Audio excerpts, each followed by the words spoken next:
Friends, మీరు space lovers అయి ఉంటే ఈ పాటికే మీకు ఈ విషయం తెలిసే ఉంటుంది. రీసెంట్గా వచ్చిన కొన్ని ఆర్టికల్స్ అలానే న్యూస్ ఛానల్స్లో మీరు ఈ విషయం చూసే ఉంటారు. అదేంటంటే 2025 మార్చ్ కల్లా సాటర్న్కు ఉండే రింగ్స్ అనేవి కంప్లీట్గా మాయమైపోతాయని. యాక్చువల్గా ఇది నిజం కాదు. అంత మాత్రాన మీరు సోషల్ మీడియాలో చూసిందంతా ఫేక్ న్యూస్ అని కూడా చెప్పను. ఎందుకనంటే సాటర్న్కు ఉండే రింగ్స్ అనేవి సుమారు 400 మిలియన్ సంవత్సరాల క్రితమే ఫామ్ అయ్యాయి. సాటర్న్కు ఉండే ఈ రింగ్స్ 2,82,000 కిలోమీటర్ల డెన్సిటీతో సుమారు 1 కిలోమీటర్ సైజు మందంలో ఉండి సాటర్న్ చుట్టూ తిరుగుతూ ఉంటాయి. సాటర్న్ గ్రావిటేషనల్ ఫోర్స్ ఎంత స్ట్రాంగ్గా ఉంటుందంటే ప్రతి సెకండ్కి సాటర్న్ రింగ్స్లో ఉండే డస్ట్ 10 టన్నుల మ్యాటర్ చొప్పున సాటర్న్లో కలిసిపోతుంది. కానీ ఇలా సాటర్న్కు ఉండే రింగ్స్ మొత్తం మాయమైపోవాలంటే సుమారు 300 మిలియన్ సంవత్సరాల టైం పడుతుంది. అంటే మార్చ్ 2025 తర్వాత సాటర్న్కు ఉండే రింగ్స్ కనిపించవనే న్యూస్ ఫేకా అనంటే కాదు. ఎందుకనంటే సాటర్న్ సూర్యుడి చుట్టూ తిరిగే క్రమంలో మన భూమి నుంచి సాటర్న్ని చూసే పాయింట్ ఆఫ్ వ్యూ మారుతుంది. అంటే మార్చ్ 2025 తర్వాత మన భూమి నుంచి ఎలాంటి టెలిస్కోప్తో చూసినా కూడా సాటర్న్కి రింగ్స్ కనిపించవు. మీకు ఇంకా బాగా అర్థం అవ్వాలంటే ఒక ఉదాహరణకు చెప్తాను వినండి. ఒక పేపర్ని తీసుకొని దాన్ని ఫ్రంట్ నుంచి చూస్తే అది మనకు కనిపిస్తుంది. కానీ అదే పేపర్ని ఎగ్జాక్ట్గా సైడ్ నుంచి చూస్తే అది మనకు కనిపించదు. అంటే కనిపిస్తుంది కానీ లైట్గా కనిపిస్తుంది. సేమ్ ఇదే విధంగా సాటర్న్లో కూడా జరుగుతుంది. మనం ఇందాక చెప్పుకున్నట్టు సాటర్న్కు ఉండే థిక్నెస్ అనేది 1 కిలోమీటర్ మందం వరకు ఉంటుంది. కానీ భూమి నుంచి సాటర్న్కి చాలా డిస్టెన్స్ ఉంటుంది కాబట్టి మనకు ఆ కొద్దిపాటి థిక్నెస్ అనేది కనిపించదు. ఇది కూడా పర్మనెంట్ అయితే ఏమీ కాదు. ఎందుకంటే నాసా సైంటిస్టుల ప్రకారం 2028 కల్లా మళ్ళీ సాటర్న్ రింగ్స్ కనిపించే అవకాశం ఉందని చెప్తున్నారు. ఒక రీసెర్చ్ ప్రకారం ఒక వ్యక్తి తలని గంట సేపు గోడకేసి కొడితే ఆ వ్యక్తి బాడీలో సుమారు 150 క్యాలరీలు బర్న్ అవుతాయి. కానీ దానికోసం తలని గోడకేసి కొట్టుకోవడం ఎవరికీ ఇష్టం ఉండదు. దీనికి బదులు మనం బయటికి వెళ్ళి 45 నిమిషాల పాటు వాకింగ్ చేస్తే సరిపోతుంది. ఎందుకంటే మనం ఒక అడుగు తీసి అడుగు వేయడానికి మన బాడీలో సుమారు 200 కండరాలు పనిచేయాల్సి ఉంటుంది.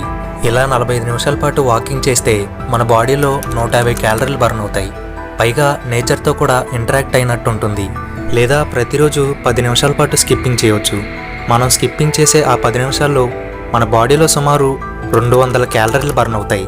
హైట్ పెరగాలనుకునే వాళ్ళు ప్రతిరోజు స్కిప్పింగ్ చేయడం వల్ల స్పైనల్ కార్డ్ వంగిపోకుండా స్ట్రైట్గా ఉండి హైట్ పెరగడానికి బాగా సహాయపడుతుంది. కొన్ని స్కూల్స్, కాలేజెస్ అలానే కొన్ని కంపెనీస్లో నెక్టై కట్టుకుని వెళ్ళడం కంపల్సరీ. కానీ ఇది కొంతమందికి నచ్చదు. కొంతమందికి టై కట్టుకోవడం అంటే డిస్కంఫర్టబుల్గా అనిపిస్తుంది. కానీ 2018లో చేసిన ఒక స్టడీ ప్రకారం ఎవరైతే ఇలా టై వేసుకుంటారో వాళ్ళ బాడీలో శరీరం నుంచి తల వరకు రక్తం ప్రవహించే వేగం 7.5% తగ్గుతుంది. కేవలం 7.5% అంటే దీనివల్ల పెద్ద నష్టమేమీ లేదని మీరు అనుకోవచ్చు. కానీ మీరు తెలుసుకోవాల్సిన ముఖ్యమైన విషయం ఏంటంటే మన బ్రెయిన్ అనేది మన శరీరంలోనే ముఖ్యమైన పాత్ర పోషిస్తుంది. మన శరీరంలో ఏది సక్రమంగా జరిగినా జరగకపోయినా మన బ్రెయిన్కి మాత్రం టయానికి వాటర్, ఆక్సిజన్, బ్లడ్ కరెక్ట్గా వెళ్ళాలి. అలా గనక వెళ్ళకపోతే మొత్తం నాడీ వ్యవస్థే దెబ్బతింటుంది. రెగ్యులర్గా ఎవరైతే రోజంతా టై వేసుకుని ఉంటారో వాళ్ళకి తలనొప్పి, ఒత్తిడి, వికారం, అలానే కళ్ళు లాగేస్తున్నట్టు ఇటువంటి సిమ్టమ్స్ ఉంటాయి. ఈ స్టడీలో భాగంగా కొంతమందిని తీసుకొని వాళ్ళని 2 గ్రూపులుగా విడగొట్టారు. అందులో ఒక గ్రూపులో వాళ్ళని ప్రతిరోజు టై కట్టుకోమని, ఇంకో గ్రూపులో వాళ్ళని నార్మల్గా ఉండమన్నారు. ఇందులో ఏ గ్రూపులో వాళ్ళైతే ప్రతిరోజు టై వేసుకుంటారో వాళ్ళకి ఇందాక చెప్పిన సిమ్టమ్స్ అన్నీ కామన్గా వచ్చాయని చెప్పారు. ఏ గ్రూప్ వాళ్ళైతే టై వేసుకోలేదో వాళ్ళు పర్ఫెక్ట్గా ఉన్నారని గమనించారు. అంతేకాదు ఈ స్టడీలో ఇంకో విషయం కూడా తేలింది. ఎవరైతే రెగ్యులర్గా టై వేసుకుంటారో వాళ్ళకి అది అలవాటు అయిపోతుంది. కాబట్టి ప్రతిరోజు పొద్దున్నే టై వేసుకోవడం స్టార్ట్ చేసిన 15 నిమిషాలకి బాడీ నుంచి తలకి బ్లడ్ ఫ్లో అవ్వటం తగ్గిపోతుంది.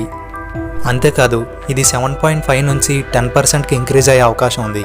కాబట్టి వీలైనంత వరకు టైని కాస్త లూజ్గానే వేసుకోండి. సాధారణంగా జంతువులకి కళ్ళు, చెవులు ఉంటాయి.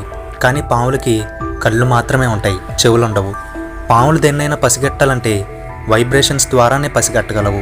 పాములకి చెవులు లేకపోయినా కూడా పాముకుండే వైబ్రేషన్ పవర్ అంతా ఇంత కాదు. ఉదాహరణకి దగ్గరలో ఎక్కడైనా భూకంపం వస్తే మనుషుల కంటే ముందు కుక్కలకి, ఏనుగులకి తెలుస్తుందంటారు.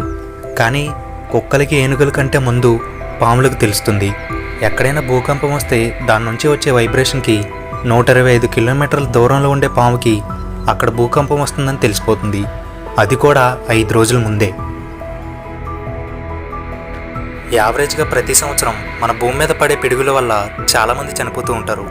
కానీ ఇలా పడిన పిడుగుల వల్ల ఎంతమంది అయితే మనుషులు చనిపోయారో దానికంటే 30 రెట్లు ఎక్కువ జిరాఫీలు చనిపోతున్నాయి. దీనికి రీజన్ మీరు అనుకుంటున్నట్టు వర్షం వచ్చేటప్పుడు మనం ఇంట్లో ఉంటాం, జిరాఫీలు అడవిలో ఉంటాయి అంతే కదా. కానీ అసలైన రీజన్ ఇది కాదు. సైన్స్ ప్రకారం మేఘాల్లో బరువెక్కినప్పుడు వర్షం పడుతుంది. కానీ ఈ వర్షం పడే ముందు ఆ మేఘాలు భూమి గ్రావిటీకి కొంచెం దగ్గరికి వస్తాయి. అలా వచ్చే టైంలో ఒక మేఘం ఇంకో మేఘానికి తగిలితే అక్కడ ఊర్మ ఏర్పడి పిడుగు పడుతుంది. ఇలా పిడుగులు ఎక్కువగా ఎత్తైన ప్రదేశాలు అంటే చెట్లు, కొండలు అలాంటి ప్రాంతంలోనే ఎక్కువగా పడతాయి.